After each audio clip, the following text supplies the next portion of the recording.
Carl Jung once wrote, "The privilege of a lifetime is to become who you truly are." It may be one of the most quoted sentences in all of psychology, but very few people ever stop to ask what Jung actually meant. Today, that phrase has become little more than a slogan. Just be yourself. Live your truth. Follow your heart. Beautiful words. But Jung meant something far more profound and far more demanding. For him, becoming yourself was not about expressing every emotion, following every impulse, or rejecting society in the name of authenticity. It was about something much deeper. It was about becoming whole. The reason this matters is because most of us don't actually know ourselves as well as we think we do. We know the employee, the parent, the achiever, the caretaker, the people pleaser, the perfectionist, the responsible one, the strong one. These identities become so familiar that we mistake them for who we are. But Carl Jung believed these were only parts of the personality. Adaptations, roles, necessary masks that helped us navigate the world. He called one of these masks the persona, the face we present to others, not because we're dishonest, but because every human being learns from childhood that certain parts of themselves are rewarded and other parts are quietly pushed aside. Imagine a little girl who learns she's praised when she's quiet, but ignored when she's angry. Or a little boy who discovers he's admired when he's strong, but shamed when he's afraid. Neither child consciously decides to hide these parts of themselves. They simply learn, this version of me is acceptable. Year after year, the persona grows stronger, until one day, the mask becomes so familiar that we forget we're wearing it. Jung believed this is one of the great tragedies of human life. Not because the persona is bad. The persona is necessary. We all need roles. We all adapt. The problem begins when we mistake the role for the person, because beneath the persona, something much larger has been quietly waiting. Jung called it the self. One of Jung's most beautiful descriptions says that the ego is related to the self as a part is related to the whole. Think about that for a moment. Most of us believe the little voice inside our heads is who we are. Our thoughts, our plans, our opinions, our identity. Jung gently challenged that assumption. He believed the conscious ego, the part of us that says, "This is who I am," is only one small part of an infinitely larger psychological reality. The self, not simply the conscious mind, but the totality of the psyche, conscious and unconscious, together. That changes everything. Because if the ego is only part of the whole, then becoming yourself isn't about making the ego stronger. It's about helping it discover that it was never the center to begin with. This lifelong journey, Jung called individuation, perhaps the most misunderstood word in all of his psychology. Many people imagine individuation means becoming unique, independent, different, standing apart from everyone else. But Jung warned us not to confuse individuation with individualism. One separates us from others, the other allows us to relate to others. More honestly, less performatively, less through masks, more through reality. Because becoming yourself doesn't make you less loving.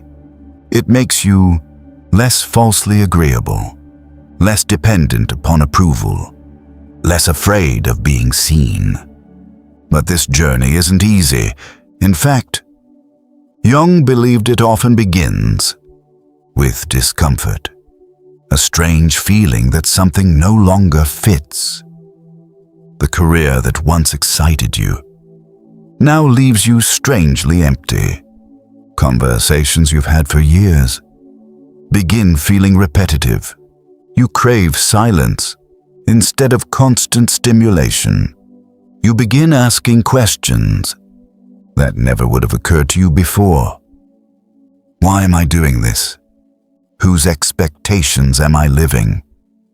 What if I've spent years becoming successful at being someone I'm not? At first, these questions feel frightening.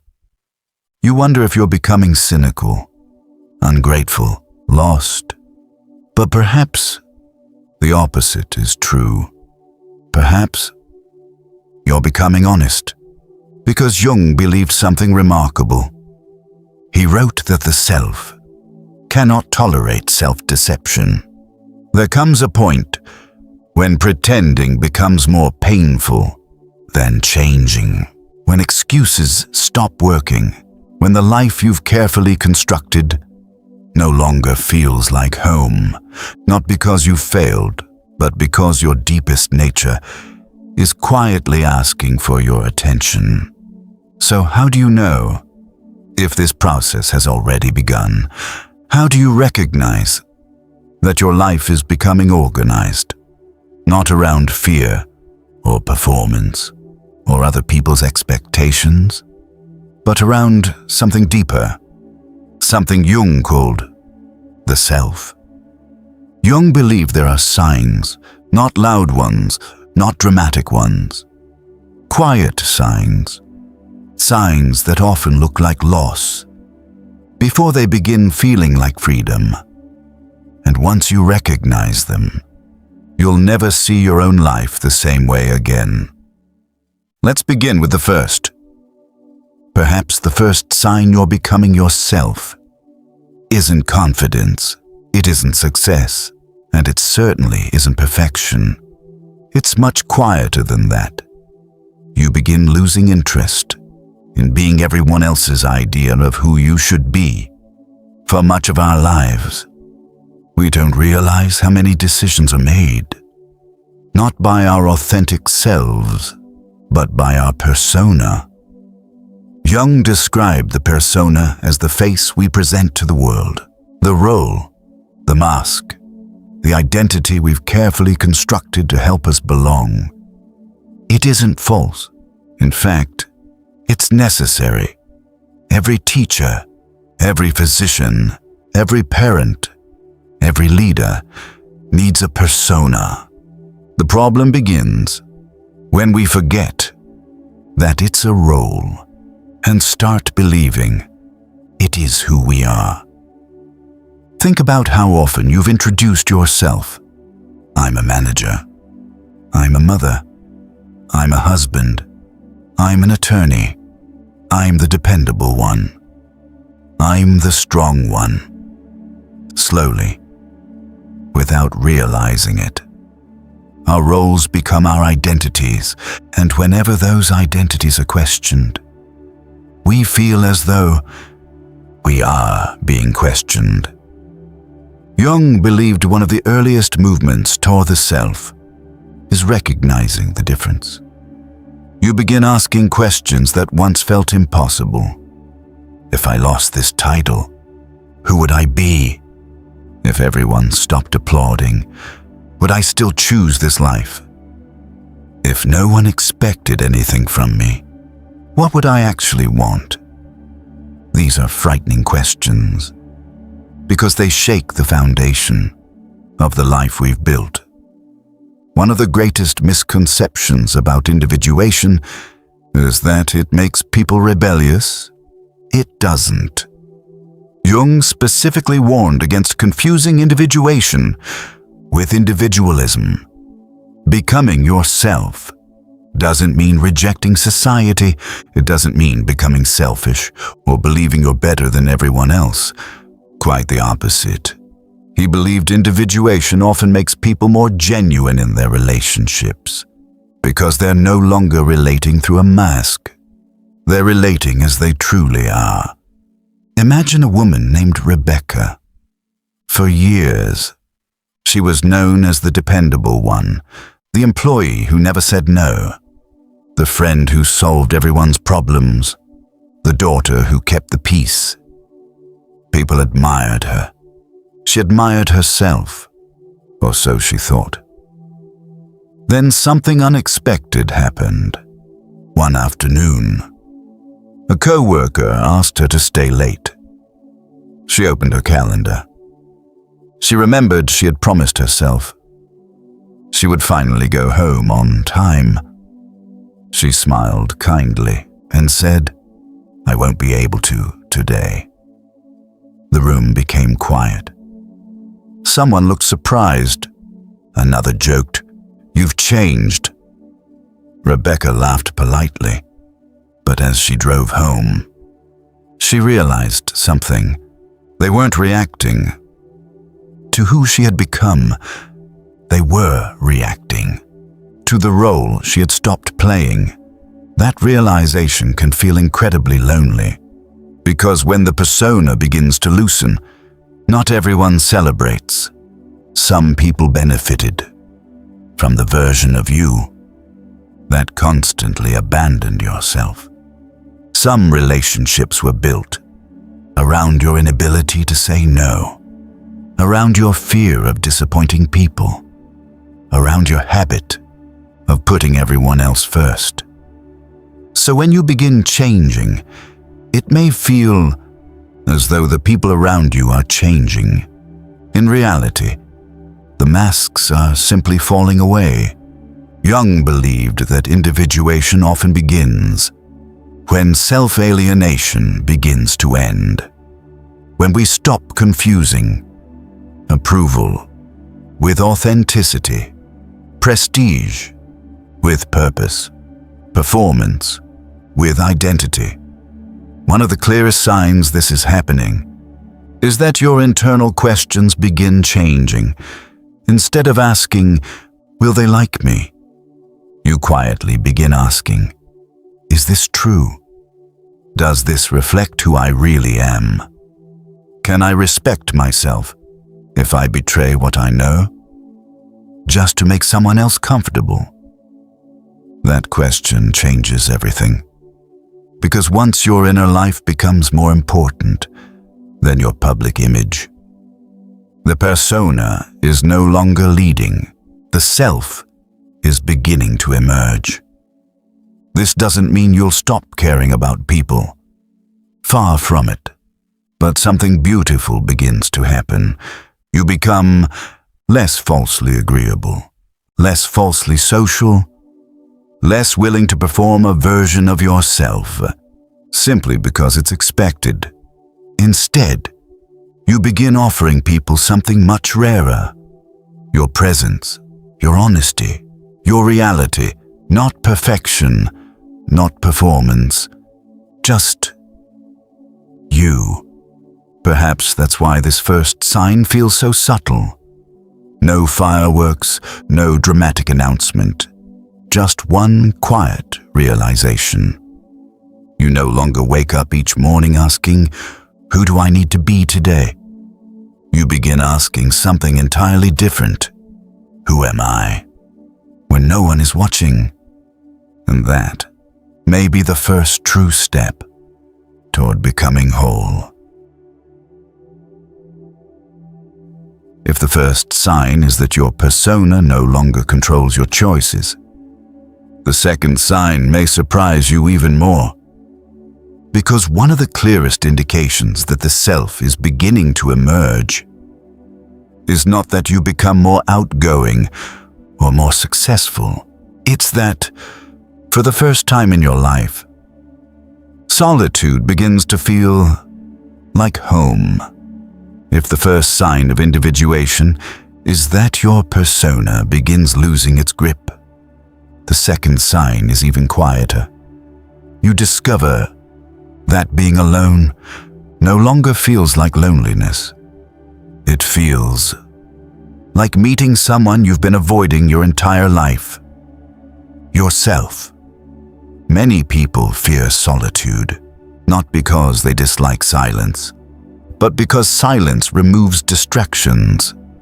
When the television is off, the phone is quiet. The conversations end. Something begins speaking.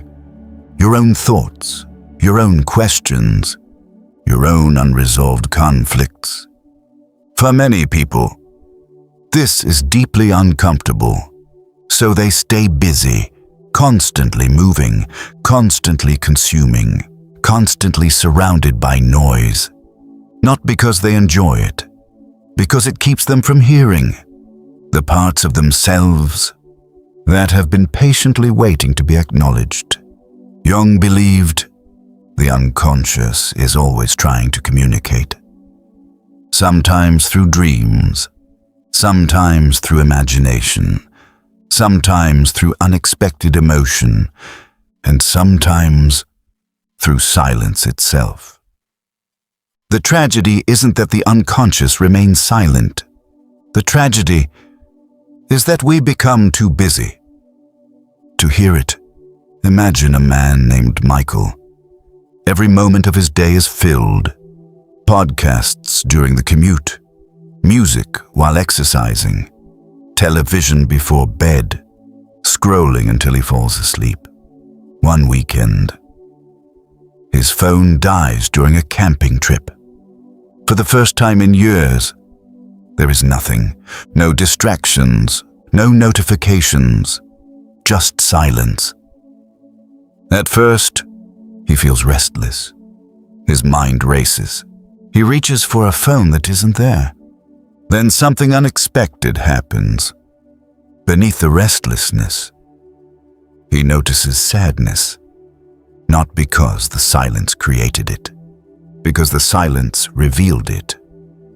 Jung believed this is often how the unconscious works. It doesn't invent our suffering. It uncovers it. Not to punish us, but to invite us into dialogue. One of Jung's most profound ideas was something he called the transcendent function. He believed psychological growth doesn't happen because one side of us wins. It happens because we're finally willing to let opposing parts of ourselves speak. The part that longs for security, and the part that longs for freedom, the part that wants to stay, and the part that knows it's time to leave, the part that feels anger, and the part that still wants to forgive. Most of us spend our lives trying to silence one side. Jung suggested something radically different. What if, instead of choosing too quickly, you simply listened? What if healing isn't found in immediately solving every inner conflict, but in becoming mature enough to hold the tension until a deeper answer begins to emerge? He described that new understanding as a living third thing. That may sound abstract, but you've probably experienced it. Have you ever wrestled with a difficult decision? Stopped trying to force an answer, taken a long walk, or slept on it, only to wake up, knowing exactly what to do? Not because someone gave you advice, because something inside you had quietly reorganized itself.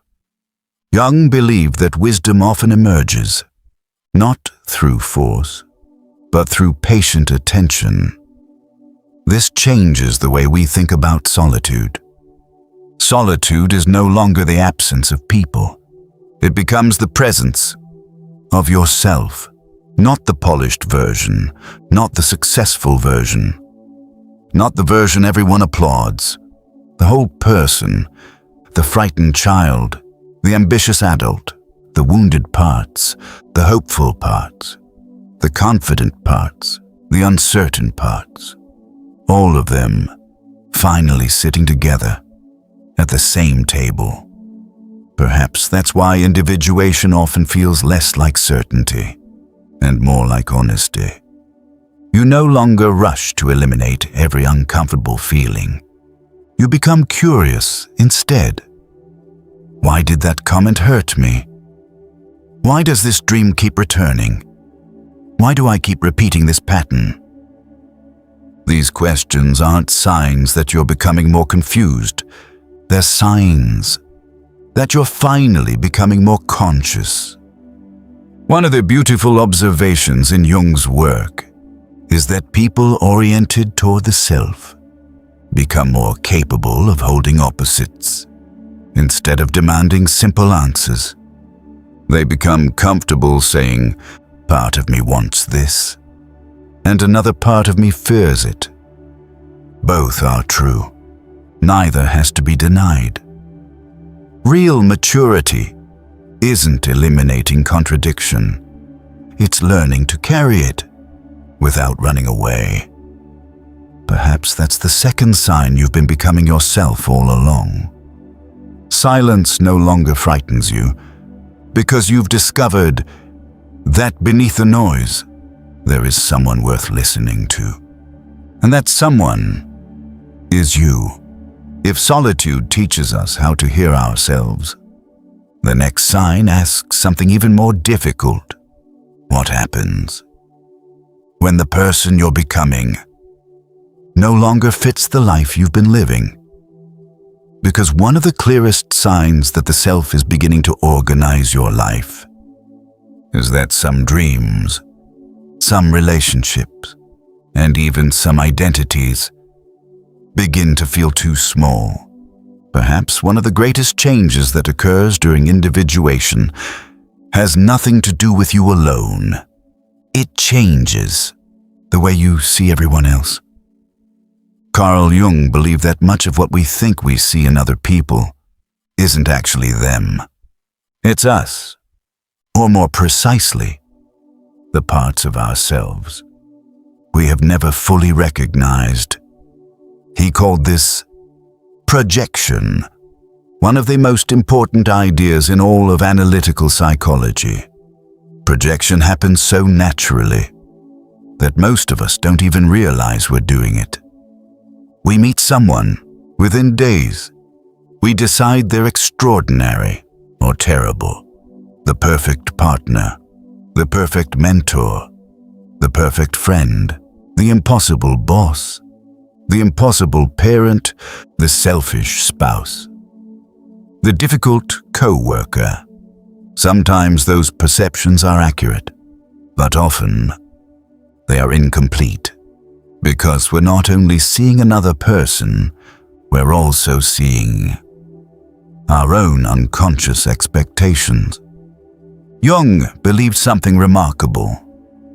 The qualities we refuse to acknowledge within ourselves often appear to live in other people. The confidence we secretly long for, the anger we've never allowed ourselves to express, the creativity we abandoned years ago, even our fears, our insecurities, our unmet needs. Without realizing it, we begin asking other people to carry pieces of ourselves. Imagine a woman named Sarah. She falls in love quickly. Every relationship begins the same way. She believes she's finally found someone who will make her feel complete. She overlooks warning signs, makes excuses, believes love will eventually solve everything. Then, months later, she's devastated when the relationship collapses. At first, she blames herself. Then she blames him. Years pass. The pattern repeats. One day, instead of asking, "Why do I always meet the wrong people?" she asks a different question. What part of me keeps looking for someone else to complete what I've never learned to develop within myself? That question changes everything. Jung believed individuation often begins when projection begins to dissolve. Not because other people suddenly become perfect, but because they finally become real. No longer heroes, no longer villains, simply human beings, capable of generosity and selfishness, kindness and fear, wisdom and mistakes, just like us. One of the observable signs of this transformation is that your relationships begin feeling less dramatic, less idealization, less demonization, less rescuing, less blaming. You become less interested in finding perfect people and more interested in building honest relationships. This doesn't mean you become naive. Quite the opposite. You often become more discerning, because when projection fades, reality becomes easier to see. You recognize red flags sooner, not because you become suspicious, but because you're no longer asking someone else to rescue you from yourself. Jung believed shadow work is a moral task, not because it makes us feel guilty, but because it asks us to admit something profoundly difficult. The qualities I condemn most passionately may also exist within me. That realization requires courage, real courage, because it's much easier to point outward than inward. But every time we become willing to ask, what is this situation revealing about me? Instead of only asking, what's wrong with them? We take another step toward wholeness. This doesn't mean accepting abuse. It doesn't mean blaming yourself for someone else's choices. Healthy boundaries remain essential. Some people truly are unsafe. Some relationships genuinely are harmful. Jung never suggested otherwise. What he suggested was that freedom begins when we stop asking other people to carry the parts of ourselves that only we can integrate. Perhaps that's why mature love feels so different. It isn't built upon illusion, or rescue, or perfection. It is built upon reality. Two imperfect people who no longer need each other. To complete identities they've begun discovering within themselves. Perhaps that's the third sign. The people around you don't become less interesting. They become more real. And strangely enough, that's when genuine love finally has room to grow. As projections begin to fall away, something else begins to change. Not just how you see others, but how you see yourself. Because the next sign of individuation may be the most difficult of all.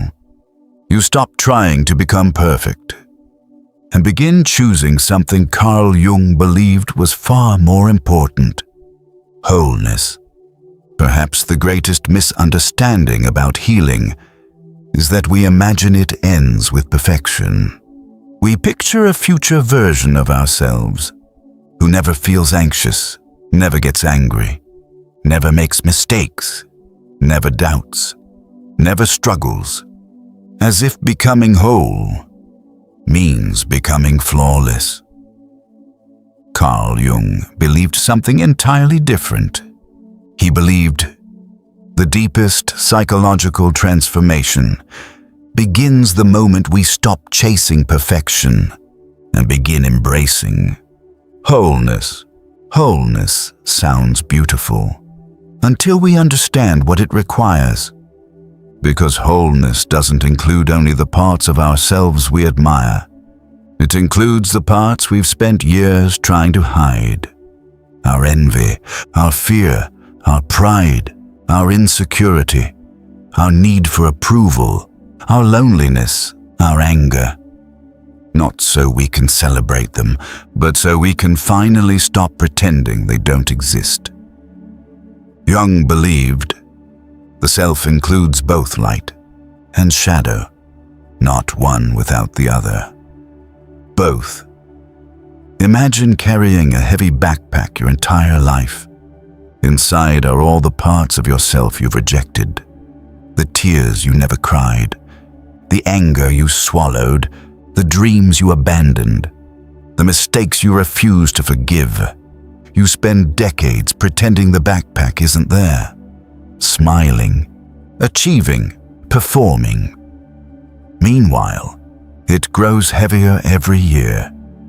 Healing doesn't happen because the backpack disappears.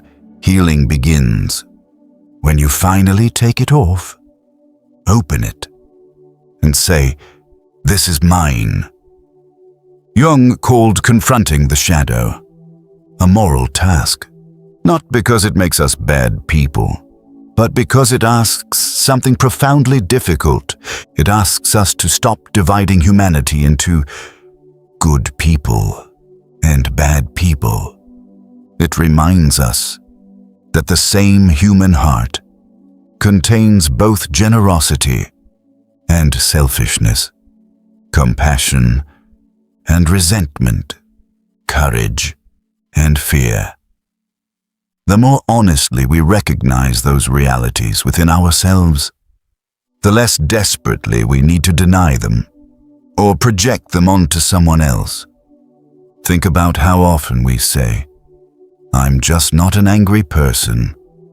I'm not jealous. I'm always the one who gives." Perhaps those statements feel comforting, but Jung might gently ask, always?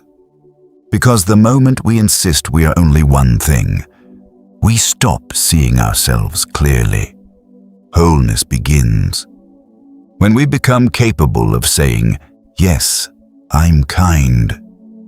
And sometimes I'm impatient. I'm generous. And sometimes I'm afraid. I'm courageous. And there are moments when I want to run away." Those aren't contradictions. They're what it means to be human. One of the quiet signs that individuation is unfolding is that shame begins losing its power. Not because you've become proud, but because you've become truthful. You no longer need to appear perfect. You no longer need everyone to believe you've always been right. You can apologize. You can change your mind. You can admit you were wrong without feeling that your entire identity has collapsed. Because your identity is no longer built on appearing flawless. It's built on becoming real. There's a beautiful paradox in Jung's work. The people who become the most psychologically mature often become the least interested in appearing psychologically mature. They stop performing wisdom. They stop collecting identities. They stop trying to look enlightened.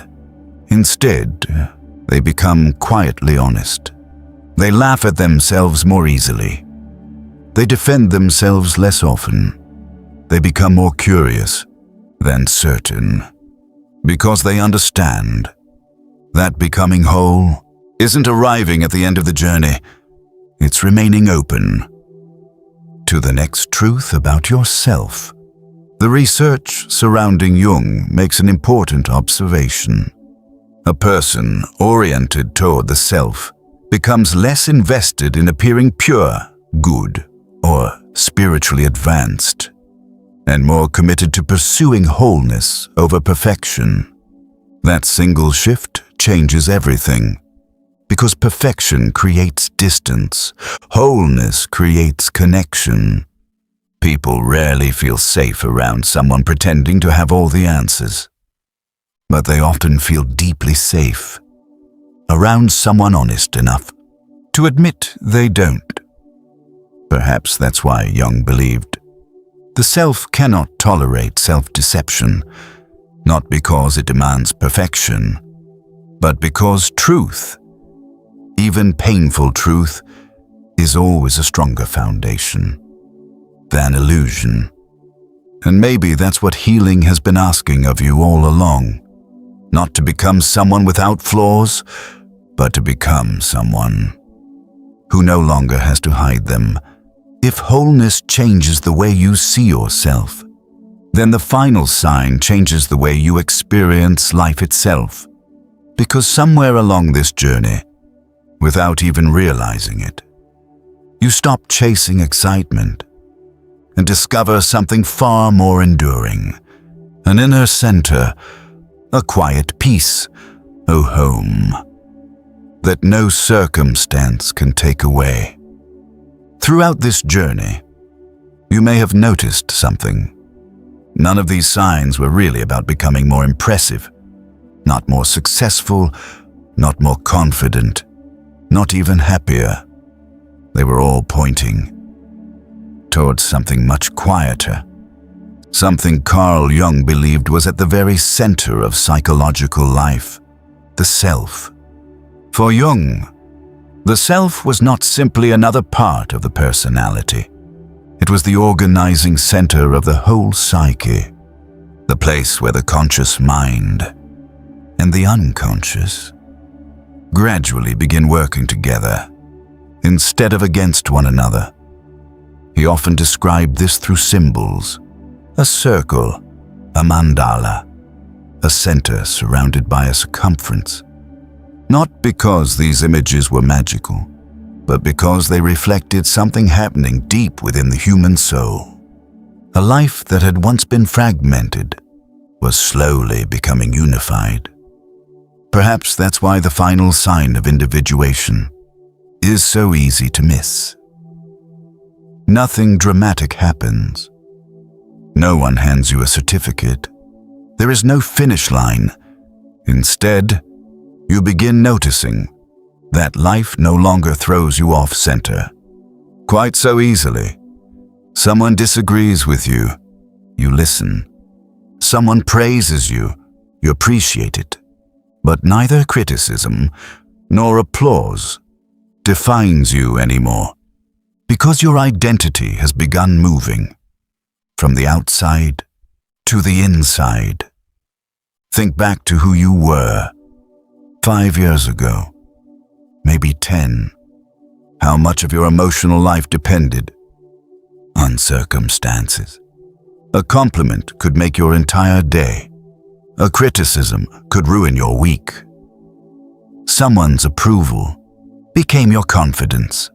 Someone's rejection became your self-worth. Many of us spend years living like leaves in the wind. Every opinion, every disappointment, every success blowing us in a different direction. Then, almost without noticing, something changes. You become less reactive. Not because you stop feeling, because you've stopped drifting. You found an inner center. This doesn't mean life becomes easy. Jung never promised that. He warned repeatedly that individuation is demanding. It asks us to confront the shadow, to withdraw projections, to surrender comforting illusions, to let go of identities that once protected us. There are sacrifices, there are losses, there are seasons of profound uncertainty. But there is also something extraordinary waiting on the other side. Not certainty, not perfection, but integrity. A life that feels undivided. One of the most beautiful observations in Jung's writings is that the person oriented toward the self becomes less dominated by outer roles and more capable of acting from what feels inwardly true, not from prestige, not from fear of exclusion, not from collective pressure, but from a deeper inner conviction. That doesn't make them antisocial. In fact, Jung believed it often made them more genuine, more responsible, more present, because they were no longer performing goodness, they were living it. Imagine an old oak tree. Storms come, seasons change, leaves fall, branches break. Yet year after year, it remains rooted, not because the wind stops blowing, but because its strength was never in the branches. Its strength was always in the roots. Perhaps individuation is something like that. The storms don't disappear. You simply stop mistaking the storm for yourself. The greatest paradox of Jung's psychology may be this: the more deeply you know yourself, the less interested you become in proving yourself. You don't need to announce your wisdom, because wisdom has become the way you live. You don't need everyone to understand your path, because you've stopped confusing recognition with meaning. You don't need to become extraordinary, because you've discovered that an ordinary life lived truthfully is extraordinary enough. Carl Jung once wrote, "The privilege of a lifetime is to become who you truly are." After everything we've explored together, perhaps we can finally hear those words differently. They were never an invitation to invent a new identity. They were never permission to chase endless self-improvement. They were an invitation to stop abandoning yourself, to stop mistaking the persona for the person, to stop asking the world who you should become, and to begin listening to the quiet wisdom that has been present all along. Perhaps becoming yourself isn't about adding more confidence, more achievement, more success. Perhaps it is about removing everything that was never truly yours, until all that remains is someone who can finally say, "As I am, so I live." Not perfectly, not fearlessly, not without shadow, but wholly, because in the end, Carl Jung did not invite us to become perfect. He invited us to become whole, and perhaps that is the privilege of a lifetime. If this journey resonated with you, tell me in the comments, which sign of individuation surprised you the most? Or perhaps there's another sign you've experienced that we didn't explore today. I'd genuinely love to hear your story. If you're fascinated by Carl Jung, depth psychology, shadow work, dreams, symbolism, and the lifelong journey toward wholeness, subscribe to The Sovereign Path. Every week we explore the hidden forces that shape our lives, not to become someone else, but to become more fully ourselves. Until next time, keep walking your sovereign path.